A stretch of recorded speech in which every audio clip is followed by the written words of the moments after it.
everyone, I'm Max Vivo, and we're at FAN EXPO Chicago. I'm here with Heather Antos, an amazing artist. I love to draw and hope to create Star Wars art someday. What advice would you give kids like me who dream of seeing their own artwork in a Star Wars comic? draw every day and draw things that aren't just Star Wars characters. You have to be able to draw the ships, the planets, the animals, the aliens, trees, stairs, fire hydrants, all the little background things. But draw every day. Wow. I usually draw artwork for the celebrities of their characters, and I really never did a background for them. I only did the characters, so that's really good to know. I'm a huge Darth Vader fan. When you worked on Darth Vader comics, what was the coolest thing about helping tell more of his story? I think my favorite thing was we got to tell the story of when Darth Vader found out that Luke Skywalker was his son.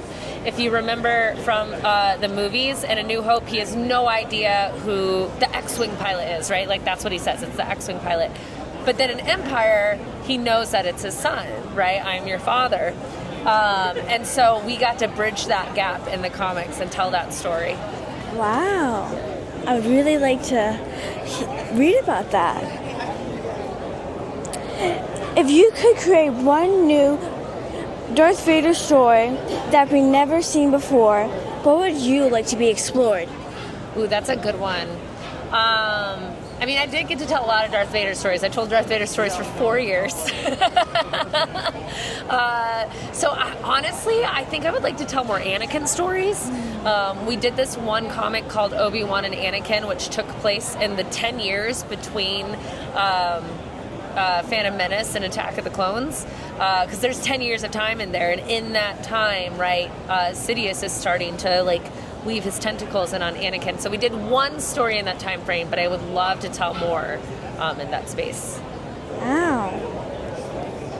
Sometimes I draw something and it doesn't come out the way I pictured it. Does that happen to professional artists too? And what should young artists do when they get frustrated? Every day, all the time, every single drawing that I do. It never is going to turn out exactly as you have in your mind, and that's okay. I like to think about art as it's play, it's journey, it's exploration, and how can I take this mark and make it look intentional, right? How can I make the mistake and make it part of the picture? And then sometimes that what was a mistake becomes my favorite part because of the solution I came up with. And the memories with it. Exactly, yeah. I love Darth Vader, but I haven't read Darth Aphra before. If you had 30 seconds to convince me to read my first Aphra comic, what would you tell me? Well, her first appearance is in a Darth Vader comic, so if you love Darth Vader, that's the best way to do it. But she is a mix of Jack Sparrow and Indiana Jones in the Star Wars universe. She's a very, very selfish person. She's a droid archaeologist, and she's a whole lot of fun. Is she funny too? Oh, very funny, yeah. She's chaotic. She's very chaotic. That's a good way to explain her. Well, this next video will start off in a galaxy far, far away.